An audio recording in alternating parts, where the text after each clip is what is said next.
ಸಗಣಿಯಾದೆ, ತಟ್ಟಿದರೆ ಬೆರಣಿಯಾದೆ, ಸುಟ್ಟರೆ ನೊಸಲಿಗೆ ವಿಭೂತಿಯಾದೆ, ತಟ್ಟದೆ ಹಾಕಿದರೆ ಮೇಲುಗೊಬ್ಬರವಾದೆ, ನೀನಾರಿಗಾದೆಯೋ ಎಲೆಮಾನವ ಅನ್ನುವಂಥ ಸಾಲುಗಳನ್ನು ನೀವು ಕೇಳಿರಬಹುದು.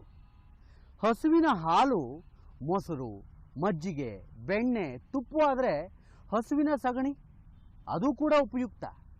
ಹಿಂದೆ ಬೆರಣಿ ವಿಭೂತಿಗಾಗಿ ಬಳಸ್ತಾ ಇದ್ರು. ಈಗ ದೀಪ, ಅಗ್ನಿಹೋತ್ರದ ಕಿಟ್ಗಳು, ವಿಗ್ರಹಗಳು ಹೀಗೆ ಹಲವಾರು ರೂಪಾಂತರಗಳನ್ನು ಪಡ್ಕೊಂಡಿದೆ.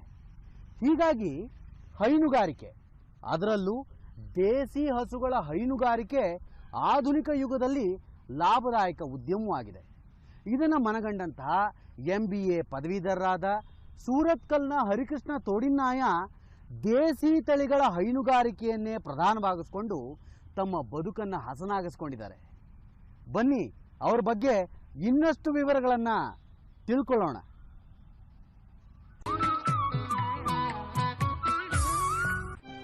ಓದಿದವರೆಲ್ಲ ಹಳ್ಳಿ ತೊರೆದು ಉದ್ಯೋಗ ಅರಸಿ ನಗರ ಪಟ್ಟಣಗಳಿಗೆ ಹೋಗುತ್ತಿದ್ದರೆ, ಕೋಲ್ಕತ್ತಾದ IIMನಲ್ಲಿ MBA ಸ್ನಾತಕೋತ್ತರ ಪದವಿ ಪಡೆದು ಹಲವು ಪ್ರತಿಷ್ಠಿತ ಕಂಪನಿಗಳಲ್ಲಿ ಉತ್ತಮ ಹುದ್ದೆ ಅಲಂಕರಿಸಿ ಸಂಬಳ ಪಡೆಯುತ್ತಿದ್ದರೂ ಸ್ವತಂತ್ರವಾಗಿ ಬದುಕು ಕಟ್ಟಿಕೊಳ್ಳಲು ನಗರ ತೊರೆದು ಊರಿಗೆ ಮರಳಿರುವ ಮಂಗಳೂರು ಹೊರವಲಯದ ಸೂರತ್ಕಲ್ನ ಹರಿಕೃಷ್ಣ ಸ್ವಾವಲಂಬಿಯಾಗಿ ಬದುಕುವ ಛಲದೊಂದಿಗೆ ದೇಸಿ ಹಸುಗಳ ಮೂಲಕ ಹೈನುಗಾರಿಕೆ ಆರಂಭಿಸಿ ಇಂದು 93 ಹಸುಗಳ ಮಾಲೀಕರಾಗಿ ಮಂಗಳೂರು ನಗರಕ್ಕೆ ಬಾಟಲಿ ಮೂಲಕ ಹಾಲು ಪೂರೈಕೆ ಮಾಡುತ್ತಿದ್ದಾರೆ. ಹಸುವಿನ ಸಗಣಿಯಿಂದ ವಿವಿಧ ಉತ್ಪನ್ನ ತಯಾರಿಸಿ ಹೆಚ್ಚಿನ ಆದಾಯ ಮೂಲವನ್ನು ಮಾಡಿಕೊಂಡು ಯಶಸ್ವಿ ಉದ್ಯಮಿಯಾಗಿ ಹೊರಹೊಮ್ಮಿದ್ದಾರೆ.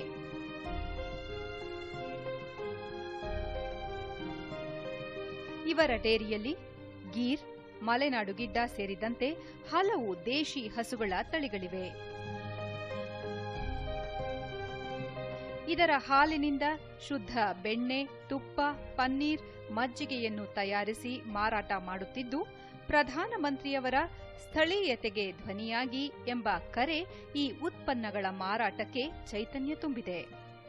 ಇತರ 9 ಡೇರಿಗಳೊಂದಿಗೂ ಒಪ್ಪಂದ ಮಾಡಿಕೊಂಡು ಅವರಿಗೂ ಆಸರೆಯಾಗಿದ್ದಾರೆ. ಸ್ವಂತ ಡೇರಿಯಲ್ಲಿ ಉತ್ಪಾದಿಸುವ ಹಾಲು ಮತ್ತು ಇತರ ಉತ್ಪನ್ನಗಳ ಮಾರುಕಟ್ಟೆಯನ್ನು ಯಶಸ್ವಿಯಾಗಿ ಮಾಡುತ್ತಿರುವ ಇವರು ತಮ್ಮದೇ ವಾಹನಗಳ ಮೂಲಕ ಹಾಲಿನ ಸರಬರಾಜು ಮಾಡುತ್ತಾ ಹೈನುಗಾರಿಕೆ ಲಾಭದಾಯಕ ಎಂಬುದನ್ನು ನಿರೂಪಿಸಿದ್ದಾರೆ. ಇವರ ಈ ಸಾಧನೆಗೆ ಪ್ರಗತಿಪರ ಯುವ ಹೈನುಗಾರ ಪ್ರಶಸ್ತಿಯೂ ಲಭಿಸಿದೆ. ಹರಿಕೃಷ್ಣ ಅವರು ಈಗ ವಿವಿಧ ಕಾಲೇಜುಗಳಿಗೆ ಅತಿಥಿ ಉಪನ್ಯಾಸಕರಾಗಿ ತೆರಳಿ ವಿದ್ಯಾರ್ಥಿಗಳಿಗೆ ಹೈನುಗಾರಿಕೆಯ ಬಗ್ಗೆ ಉಪನ್ಯಾಸ ನೀಡಿ ಸ್ವಯಂ ಉದ್ಯೋಗ, ಸ್ವಾವಲಂಬನೆಯ ಅರಿವು ಮೂಡಿಸುತ್ತಿದ್ದಾರೆ. ತಂತ್ರಜ್ಞಾನವನ್ನು ಸಮರ್ಥವಾಗಿ ಬಳಸಿಕೊಳ್ಳುತ್ತಿರುವ ಅವರು ತಮ್ಮದೇ ಅಂತರ್ಜಾಲ ತಾಣದ ಮೂಲಕ ಮಾಹಿತಿ ಪಸರಿಸುತ್ತಿದ್ದಾರೆ. ಪತಿಯ ಈ ಸ್ವಾವಲಂಬನೆಯ ಪ್ರಯತ್ನದಲ್ಲಿ ಅವರ ಪತ್ನಿ ಸೌಮ್ಯಶ್ರೀ ಸಹ ಕೈಜೋಡಿಸಿದ್ದಾರೆ. ಮೊದಲಿಗೆ 2 ದನ ತೆಗೆದುಕೊಂಡೆವು, ಮನೆಯಲ್ಲೇ ಕಟ್ಟಿದೆವು. ಮೊದಲು ಮನೆಯಲ್ಲಿ ಮಾಡಿ ಮತ್ತೆ ಅದನ್ನು ದೊಡ್ಡದಾಗಿ ಮಾಡುವ ಅಂತ ಮಾಡಿದ್ದು ಕಷ್ಟ ಅಂತ ಅನಿಸಬಾರ್ದು. ಯಾವುದೇ ಕೆಲಸವನ್ನು ನಾವು ಮಾಡುವಾಗ ಇಷ್ಟದಲ್ಲಿ ಮಾಡಬೇಕು. ಇಷ್ಟದಲ್ಲಿ ಮಾಡಿದರೆ ಕಷ್ಟ ಆಗುವುದಿಲ್ಲ ಕೆಲಸಗಳು. ಹಾಗೆ ಎಣಿಸಿಕೊಂಡು ಇದನ್ನು ಮುಂದೆ ತರುವ ಒಂದು ಯೋಜನೆಯನ್ನು ಅಳವಡಿಸಿಕೊಂಡೆವು. ಹರಿಕೃಷ್ಣ ತಾವು ಸ್ವಯಂ ಉದ್ಯೋಗಿ ಆಗಿರುವುದಲ್ಲದೆ ಹಲವರಿಗೆ ಉದ್ಯೋಗವನ್ನು ನೀಡಿದ್ದಾರೆ. ಕಾಲೇಜು ವಿದ್ಯಾರ್ಥಿಗಳು ಕಲಿಯುತ್ತಲೇ ಗಳಿಸಲು ಇಲ್ಲಿ ಅರೆಕಾಲಿಕ ವೃತ್ತಿಯನ್ನು ಮಾಡುತ್ತಾರೆ. ಸೊ ಈ ಬರೀ ಎಜುಕೇಷನ್ ಮಾಡಿ ಲೆಕ್ಚರ್ ಇಲ್ಲ ಬೇರೆ ಕಂಪನಿಯಲ್ಲಿ ಎಲ್ಲ ಕೆಲಸ ಮಾಡೋದಕ್ಕಿಂತ ಒಳ್ಳೆಯದು. ನಮಗೆ ಬೆಸ್ಟ್ ಒಂದು ಇನ್ಸ್ಪಿರೇಷನ್ ಅಂದರೆ ನಮ್ಮ ಸರ್ ಅವರು, ಹರಿಕೃಷ್ಣನ್ ಅವರು MBA ಮಾಡಿ ಈಗ ಇಂಥ ಒಂದು ಫಾರ್ಮಿಂಗಲ್ಲಿ ಇದು ಮಾಡ್ತಾ ಇದ್ದಾರೆ. ಸೊ ತುಂಬ ಸಕ್ಸಸ್ಫುಲ್ ಆಗಿ ಹೋಗ್ತಾ ಇದೆ. ಹಾಗೆ ಇವರು ಇಂಥ ಎಜುಕೇಷನ್ ಪಡೆದು ವೆಲ್ ಎಜುಕೇಟೆಡ್ ಆಗಿ ಇಂಥ ಕಾರ್ಯಕ್ರಮದಲ್ಲಿ ಇದು ಮಾಡೋದು ಸುಮಾರು ಯೂತಿಗೆ ಇನ್ನೂ ಇನ್ಸ್ಪೈರ್ ಆಗ್ತಾರೆ.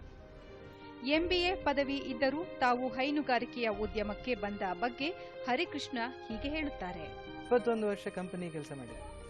ಆಗ ನಾವು ಏನೇ ಮಾಡಿದರೂ ನಮ್ಮ ಬಾಸ್ ಹೇಳಿದಾಗೆ, ಅಂದರೆ ಎಂಡ್ ಡಿಸಿಷನ್ ಏನಿರ್ತದೆ ನಾವು ಬಾಸ್ ಹೇಳಿದಾಗೆ ಮಾಡಬೇಕು. ನಿಮಗೊಂದು ಸ್ವಾತಂತ್ರ್ಯ ಅನ್ನೋದಿಲ್ಲ, ಅಂಥ ಉದ್ಯೋಗ ಬೇಡ ಅಂತ. ಆಗ ಈ ಮೋದಿಯವರ ಆತ್ಮನಿರ್ಭರ್ ಯೋಜನೆ, ಅಂದರೆ ಸ್ವಾವಲಂಬಿ ಯೋಜನೆ, ನೀವೇ ಏನಾದರೂ ಶುರು ಮಾಡಿ, ಇದರಿಂದ 4 ಜನಕ್ಕೆ ಕೆಲಸ ಕೊಡಿ, ದೇಸಿ ತಳಿಯ ಹಸುವಿನ ಹಾಲಿನ ಗ್ರಾಹಕರಲ್ಲಿ ಒಬ್ಬರಾದ ಮಂಗಳೂರು ನಿಟ್ಟೆ ವಿಶ್ವವಿದ್ಯಾಲಯದ ಕುಲಪತಿ ಶಿವರಾಮ ಮೂಡಿತ್ತಾಯ ಹರಿಕೃಷ್ಣರ ಕಾರ್ಯಕ್ಕೆ ಮೆಚ್ಚುಗೆ ವ್ಯಕ್ತಪಡಿಸುತ್ತಾರೆ. ಯಾವುದೇ ಒಂದು ಉದ್ಯಮದ ಅವರೀಗ ಡೈರಿ ಇಂಡಸ್ಟ್ರಿಗೆ ಬಂದಿದ್ದಾರೆ, ಆ ಉದ್ಯಮದ ಕ್ರಿಟಿಕಲ್ ಸಕ್ಸಸ್ ಫ್ಯಾಕ್ಟರ್ ಏನು ಅನ್ನೋದನ್ನು ನೋಡಿ ಆ ಕ್ರಿಟಿಕಲ್ ಸಕ್ಸಸ್ ಫ್ಯಾಕ್ಟರ್ಗಳನ್ನು ತನ್ನ ಬಿಸಿನೆಸ್ನಲ್ಲಿ ಅಳವಡಿಸಿಕೊಳ್ಳುವಂತಹ ಒಂದು ಛಾತಿ ಹರಿಯಲ್ಲಿ ಬಹಳ ಚೆನ್ನಾಗಿ ಇದೆ. ಮತ್ತೋರ್ವ ಗ್ರಾಹಕರಾದ ಡಾಕ್ಟರ್ ಶೈಲಜಾ ಸ್ಥಳೀಯತೆಗೆ ಧ್ವನಿಯಾಗಿದ್ದಾರೆ. ಆಹಾರ ಸೇವನೆ ಬಗ್ಗೆ ನಾನು ಸ್ವಲ್ಪ ಜಾಗರೂಕಳಾಗಿರೋದರಿಂದ ಹಾಲಿನ ವಿಷಯದಲ್ಲಿ ನಾನು ಯಾವಾಗಲೂ ಆಲೋಚನೆ ಮಾಡ್ತಾ ಇದ್ದೆ, ದೇಸಿ ತಳಿಗಳ ಉತ್ಪನ್ನ ಸಿಕ್ಕಿದ್ರೆ ಚೆನ್ನಾಗಿರ್ತಿತ್ತು ಅಂತ. ಮನಸ್ಸಿದ್ದರೆ ಮಾರ್ಗ ಎಂಬುದಕ್ಕೆ ಹರಿಕೃಷ್ಣ ಮಾದರಿಯಾಗಿದ್ದು ಯುವ ಜನರಿಗೆ ಆದರ್ಶವಾಗಿದ್ದಾರೆ.